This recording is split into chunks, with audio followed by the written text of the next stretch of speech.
Tout dernier match de cette 9e journée, on le rappelle, cette charnière, on peut le dire, entre le début et la fin de la compétition. C'est vraiment le milieu de la compétition, on ne peut pas faire plus au milieu en réalité que cette journée numéro 9. Et on va clôturer, on l'espère, avec un très très beau match. Sur le papier, c'est peut-être un match de plus bas de classement, par contre il risque d'être plutôt équilibré peut-être. C'est vrai que plutôt équilibré parce que Miran pour le moment niveau de jeu c'est peut-être un petit peu en dessous des attentes, donc il est très très bas au classement. Et de l'autre côté Capitores, voilà, c'est un joueur qu'on découvre, donc on le connaissait pas forcément beaucoup.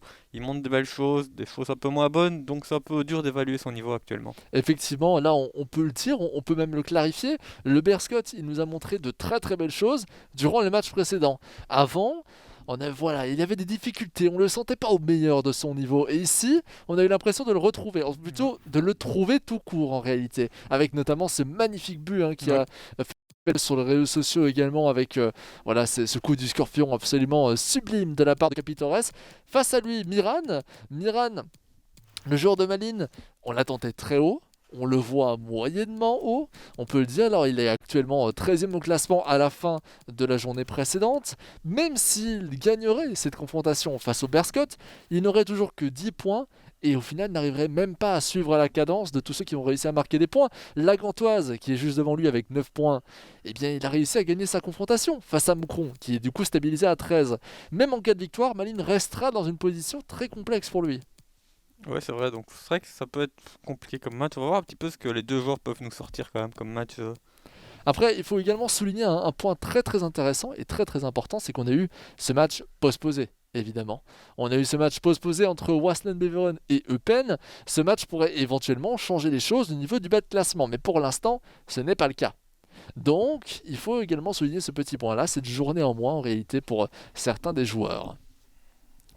Voici donc pour les éléments à bien comprendre pour cette confrontation entre Berscott et Malines. On vous l'a dit, cette journée numéro 9, c'est vraiment une charnière. Alors j'ai peut-être exagéré en vous disant que c'était entre le début et la fin de la compétition, sauf si on considère que le début c'est 8 journées et la fin c'est 8 journées aussi. Et vous avez compris l'idée générale, c'est vraiment ce côté, on est en plein milieu. Il n'y a pas vraiment, vous savez, de petites trêves comme on peut avoir, la trêve hivernale. En réalité, notre trêve hivernale a été déroulée entre la deuxième et la troisième journée de compétition. Donc il n'y a pas vraiment ce côté-là. C'est pour ça que le milieu de compétition, pour nous, c'est cette 9e journée. Et elle permet aussi, Xavier, de faire un petit point sur les joueurs, sur leur avancée. Et c'est pour ça qu'on prend aussi autant de temps à analyser bien le classement des joueurs, leurs résultats précédents, parce que c'est censé être le moment où on peut commencer à se dire là, le classement, il pourra peut-être ne plus trop changer. Et toi d'ailleurs, tu penses quoi un petit peu de ce match Tu penses que voilà, peut-être plutôt Miran ou peut-être plutôt Capitores peut l'emporter? Après la performance de Capitores, je pense qu'il a continué à bosser ardemment pour essayer de revenir. On sait que Malines reste sur vraiment des résultats très moyens. Cette défaite 0-3 contre le Standard de Liège, évidemment, ne va pas du tout l'aider. J'ai bien peur que Malines soit en difficulté dans cette confrontation. C'est vrai que Malines dans cette compétition, il y a beaucoup de personnes qui le mettaient peut-être, enfin, qui le mettaient peut-être un peu fort en avant. On le voyait peut-être quand même comme un des candidats pour cette compétition. Et au final, pour le moment, il est seulement 13e, donc c'est assez bas. Seulement 7 points. Donc c'est vraiment très très peu. Et donc on en attend mieux. Oui, on en attend beaucoup plus, on peut le dire, pour ce joueur, pour le joueur de Malines, Miran, et il avait fait de belles performances. Première année notamment en tant que demi-finaliste, alors qu'il avait survolé le championnat amateur de l'époque. On le rappelle, à l'époque on fonctionnait via deux formats. D'abord les amateurs s'affrontaient, c'était des joueurs qui étaient sélectionnés par les clubs à l'issue d'un tournoi de qualification. Et ensuite ils venaient rejoindre les pros qui à l'époque n'étaient pas présents dans tous les clubs. C'est la raison pour laquelle on avait un format comme celui-ci. Eh bien les pros venaient les rejoindre dans une phase suivante, le top 6 pour être exact du championnat amateur. Pour la petite histoire, c'est à ce moment-là qu'on a découvert des joueurs comme Mans, comme Miran, comme Naikom, même si on le connaissait un peu, il a réussi à prendre une place dans ce top 6 du championnat amateur. Il n'était pas professionnel dans un club auparavant. Et donc il a été rejoindre énormément d'autres joueurs. À l'époque, il y avait aussi Ardixa pour Charleroi par exemple. Miran était du côté du club de Bruges aussi. Bien sûr, tout à fait. Shadow était à Moucron à l'époque. Mais c'est vrai que directement, il a tapé dans l'œil des dirigeants malinois. Et il a été transféré en tant que pro du côté de Malines dès la saison suivante, Miran. Dans lequel il occupe un poste encore bien plus grand en réalité que simplement joueur FIFA. Il a un rôle de management aussi autour de l'e-sport, si je ne me trompe pas. Donc voilà, il gère un petit peu ce côté-là. Je pense que ça n'a pas changé. En tout cas, c'était le cas lors de sa signature il y a de cela un an maintenant, je pense. Et c'est un joueur qui est pourtant toujours très régulier, on trouvait, durant les compétitions précédentes, et qui là n'y est pas. Ouais, ça peut arriver, des fois, il a un peu du mal à rentrer dans la compétition. Pourtant, justement, ici, ben, tu as un match chaque semaine, donc normalement, il a le temps de se remettre en question, de s'entraîner, mais voilà. Après, il manque aussi de réussite et de chance de temps en temps dans certains matchs, même si ça n'explique pas tout. Après, alors un élément qui avait été souvent pointé, hein, je l'ai vu également du côté des commentaires justement de vous, chers spectateurs, et vous étiez certains de dire, mais voilà, il y a aussi les examens aussi qui peuvent jouer en sa faveur. Ce sont des joueurs qui sont certes professionnels au sein de leur club, mais qui continuent leurs études, et c'est important aussi de ne pas tout miser sur l'e-sport. Hein. On n'est pas comme dans le football, hein, de manière générale d'ailleurs. Donc les examens ont pu jouer en sa défaveur en début de compétition, mais maintenant c'est bien terminé. Oui, c'est vrai qu'il y a peut-être quelques journées où il avait peut-être un peu plus la tête à ses examens, ce qui est normal. Mais c'est vrai que normalement, ça ne dure pas éternellement. Ça ne dure pas éternellement, effectivement. Les examens, ça je connais bien. Shved pour Bonnie, Van Damme. On vient chercher Dreuf, on fait bien tourner du côté de Malines qui pour l'instant n'a pas laissé une seule possession. Aubert Scott, pas mal avec Shved. Attention, la fin de frappe de Shved qui arrive à bien feinter le tacle glissé. Et finalement, on rend le ballon à l'adversaire un peu, de manière un peu décevante, je pense, pour Miran. Koulibaly, Bakali. Bakali toujours. Bakali qui n'a pas de pressing pour l'instant opposé par le défenseur de Malines. Regardez cette profondeur qui est lancée. Il va la donner. Attention, le tir arrêté par Wensens. Première occasion franche pour le Berscott. Ce qui va dans le sens de ce qu'on disait auparavant. On a peut-être un nouveau Berscott maintenant. C'est vrai que ça l'a peut-être libéré cette victoire la semaine dernière. Et oui, Bakali. Bon, Rafael Souser. On vient chercher Koulibaly. Musashi. Non. Vout va dégager. Dans tous les cas, une position d'hors-jeu. Entériner cette action. Wernersson, Storm, Drive. On vient rechercher Storm maintenant dans un jeu en triangle proposé par Malines avec une possession de balle. Comment dire? On est sur un jeu de Miran pour l'instant. On veut le contrôler le jeu. Mais on risque de se faire surprendre en contre-attaque.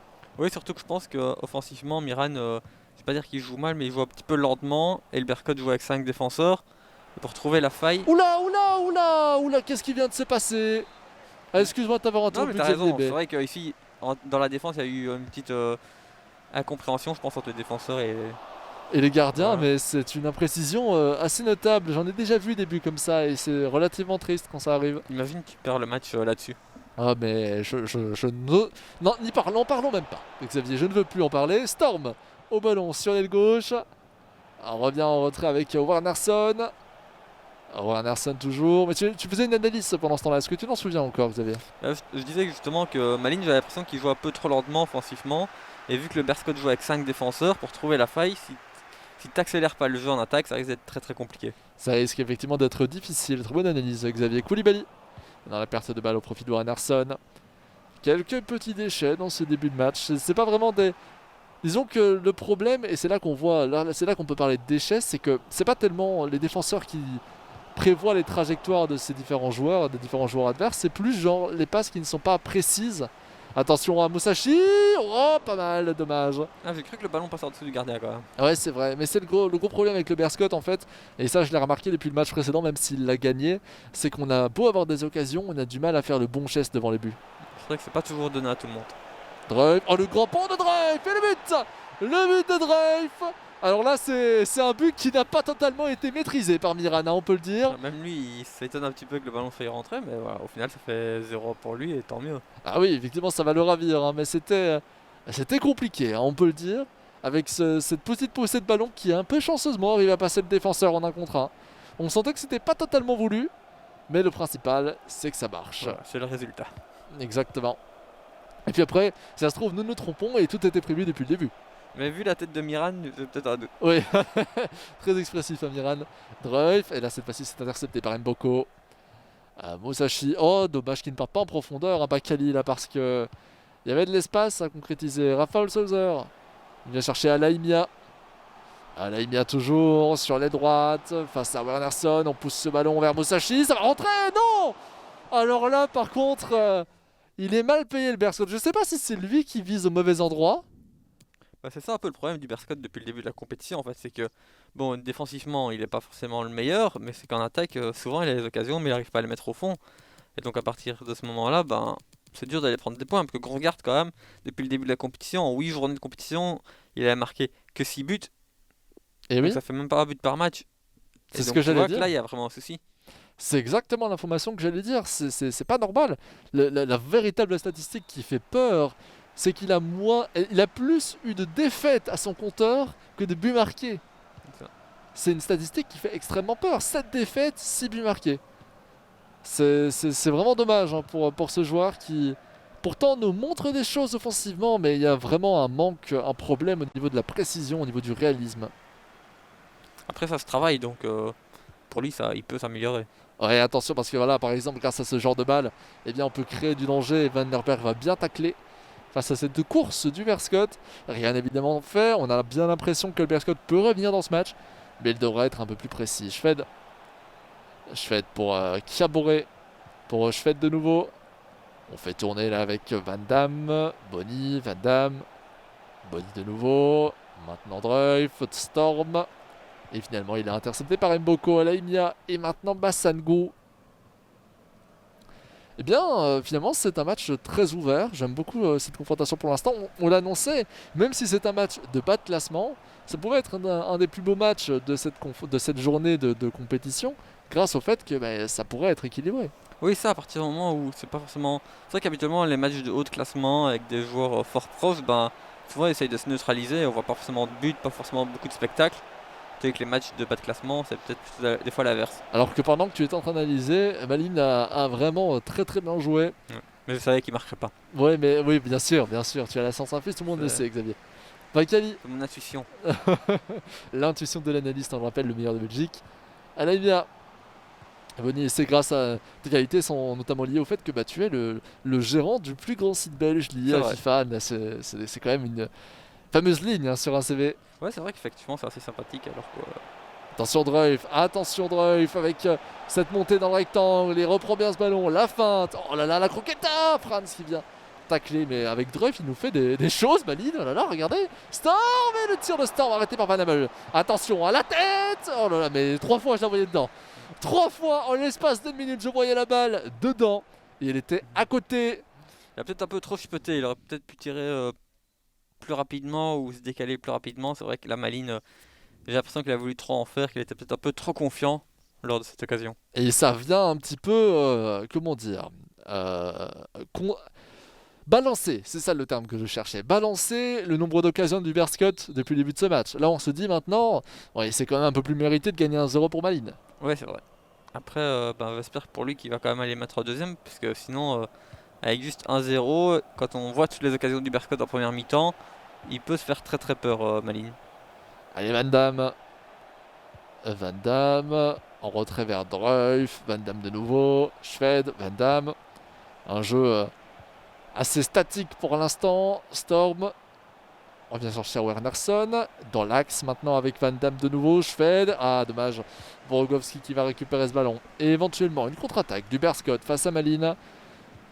Au final, pour le Berscott, là on est plus à la recherche de points que vraiment encore dans la course au top 8, puisque ça paraît très difficile, voire impossible. Ouais, le maintenant. Berscott, c'est vraiment prendre de la confiance, essayer de prendre le maximum de points par-ci par-là, et puis après, si par chance une opportunité arrive, il essaiera de la saisir. Mais actuellement, il ne faut pas forcément penser au top 8. Ouais, c'est ça. Oh là là, la belle profondeur pour aller chercher Kaya. Kaya face à Grisé. Kaya toujours. Attention, Malin qui peut se créer une très belle occasion. Et Grisé qui vient dégager ce ballon. Borogowski avec un dégagement cette fois-ci un petit peu brouillon. Koulibaly. Rafael Souser. Et on change d'aile. Et c'est bien vu pour aller chercher Borogowski. On sollicite vraiment un maximum le bloc offensif du Berscott. Oh dommage, il y avait moyen de faire technique. Et là c'est le genre d'erreur qui coûte pour l'instant les matchs au Berscott. Hein. Il y a vraiment mieux à faire. Beaucoup mieux à faire. Storm toujours, c'est pas mal. Storm qui commence à déporter là sur l'aile gauche avec ses jolis gestes techniques. Et le beau tacle, il était dangereux celui-ci, il faut la loser. Hein. Avec Kaya maintenant, Kaya encore, Kaya qui a trop d'espace là pour tirer premier poteau et le tacle glissé. Très important. Koulibaly, Alaimia, peut-être pour une contre-attaque, bien que ce soit un peu trop lent pour vraiment avoir de la dénomination de contre-attaque ici, du côté du Berscott. Ah, pas mal là, avec Bakali, la fin de frappe de Bakali. Oh, ça revient chanceusement dans ses pieds. Il y a personne qui a joué plus que de son épaule, on pourrait dire de son torse. Moi j'ai vraiment peur pour Malines qui prennent le 1 quand tu vois les roulements du match actuellement. C'est effectivement une physionomie de jeu qui laisserait entendre qu'on pourrait avoir ce genre. Oh, attention, j'ai déjà vu des pénaltys pour ça, hein. J'ai déjà vu des Non mais pénaltys. aujourd'hui il n'y a pas de pénalty apparemment. Aujourd'hui, il n'y a pas de faute, tout court. C'est un jeu sans faute aujourd'hui. Mais oui, non, tu as raison. C'est une physionomie qui m'a l'air. Habituellement c'est comme ça, plus tu rates et au final t'encaisses. Ouais, mais regarde, Bakali. Mais par contre, là, ça, c'est vraiment le genre de choses. C'est vraiment sur ça que le Berscott a du mal en ce Oui. moment. C'est qu'on fait les mauvais choix. On n'arrive pas Par à. exemple là je sais pas pourquoi il a pas tiré. Oui, et même Miran, si on regarde bien la tête de Miran à chaque fois, il se rend bien compte que face à un autre joueur, ce genre d'espace qu'il laisse, ça pourrait être 2, 3, 4-1. Oui, non ça c'est clairement le cas. Kaya. Kaya qui prend la vitesse face à Grisé. Kaya toujours. Kaya. Et non, techniquement, il va même devoir revenir en arrière avec Van Damme pour Bonny, pour maintenant Dreuf et Franz qui vient récupérer. À noter quand même le travail défensif, hein, du Berscott qui est plutôt intéressant. Meilleur que d'habitude, on peut aussi le dire. Oui. Mais le problème reste le même, hein. Ouais, Marqué. Parce que le Berscott il a quand même déjà pris 20 buts avant cette confrontation. Ouais, c'est vrai. Musashi. Alors là, il y avait déjà un peu plus d'idées quand même. Mais le jeu était un petit peu trop simple. Il y a aussi un souci, et ça, c'est un point commun entre toutes les lanternes rouges. Ça manque de technicité. C'est vrai que même si Austin nous a sorti une petite virgule tout à l'heure, on a été tous surpris. Ouais, c'est vrai, tout à fait. Et il faut aussi se dire que ça manque de technicité parce qu'on est en mode 90 et que le mode 90 le permet très largement. Si on était en mode 85, ça se verrait probablement beaucoup moins. C'est vrai que cette année, avant la compétition, quand on a annoncé que, voilà, que le mode 85 devenait un mode 90, que tous les joueurs avaient 5 étoiles veste technique, moi je m'attendais vraiment à une compétition fort technique, parce que justement les joueurs, les années précédentes s'en plaignaient. Oui, on n'a pas accès aux vestes techniques et tout ça, on n'arrive pas à faire la différence avec. Cette année, tu y as accès et tu les utilises pas, donc ça que j'étais un peu surpris, mais bon après ça. Après, les joueurs qui sont plaidés les utilisent maintenant. Je pense à Zeror, Mais pas tant que ça non plus. quand Tu vois. même. Moi, le nombre de fois où j'ai vu des gestes plus complexes que du 2-3 étoiles, et ne serait-ce la virgule, on est d'accord, c'est pas du 3 étoiles C'est déjà, 5. c'est 5. Mais c'est tellement. Le geste, la virgule est tellement abusé dans FIFA 21. Ça fonctionne tellement bien. Oui, mais du coup, ça Quoi. aurait été impossible en mode 85. Oui, mais justement, cette année, tu l'as et on n'en voit quasi pas. Là, c'est vrai qu'on en prend. Bah, sauf sur certains joueurs plus techniques. Voilà, et les autres années, les gens s'en plaignaient, on n'a pas accès aux vestes techniques. Et là, tu les as et. Allez, revenons dans ce match avec Maline, après ce petit coup de gueule de Xavier. C'est un grand mot. C'est un grand mot, évidemment, hein.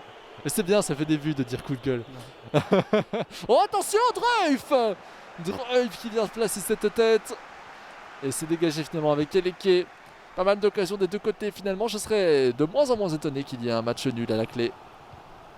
Même en se disant que ce n'est pas spécialement à contre-courant du match, hein. Moi, le Berscott montre de belles Oui, choses. il y a des occasions des deux côtés en fait, vraiment. C'est juste qu'ils n'arrivent pas à les mettre au fond. Oh, j'ai vu une technicité là de sa part de Sanyang. Là, on a vu quelque chose d'intéressant, mais évidemment, la seule fois où on le fait, Maline l'anticipe très largement.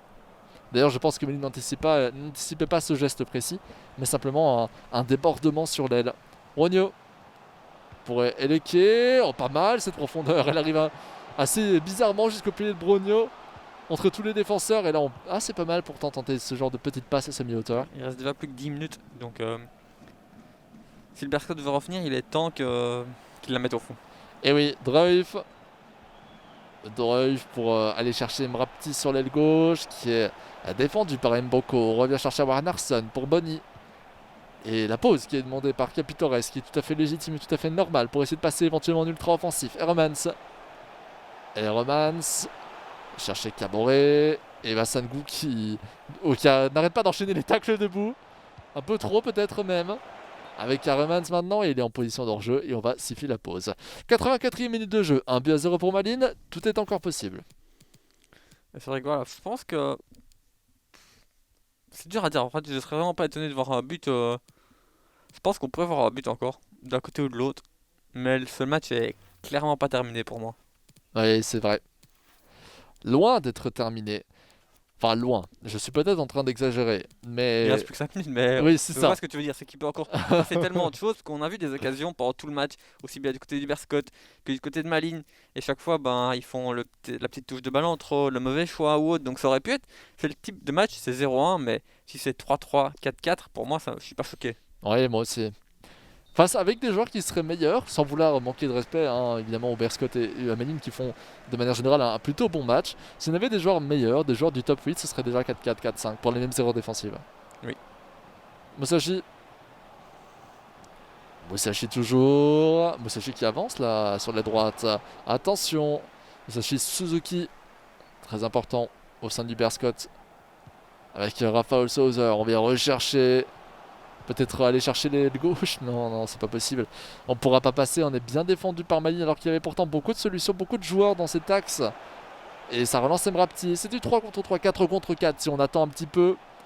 Et c'est Mboko qui vient faire ce travail de pressing. Il finit par se faire avoir 89e minute de jeu. Il la récupère.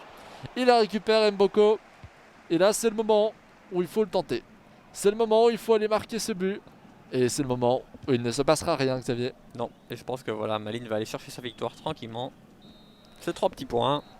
Les 3 points de Malines face au Berscott et je pense qu'il peut y avoir une certaine déception et en même temps l'inverse parce qu'on voit même Miran qui est totalement déçu, hein, qui le montre avec cette négation de la tête. Et c'est limite si le Berscott n'est pas encore plus content que Malines de ces résultats. Après, le Berscott il se dit aussi qu'il manquait vraiment rien pour aller chercher un petit point et faire quelque chose dans ce match, mais malheureusement il n'a pas réussi à inscrire ce but qui lui aurait octroyé un point supplémentaire. Et il faut travailler la précision, hein. On ne le dira jamais assez. Si le Berscott nous écoute actuellement, il faut travailler les actions devant le but. Il y a moyen de le faire. Il y a clairement moyen. Si on a peut-être, je pense qu'il y a Arnhem du côté du Berscott, donc de quoi se coacher et justement s'entraîner sur ce genre d'action, ça va être très important si on va encore espérer aller chercher des points.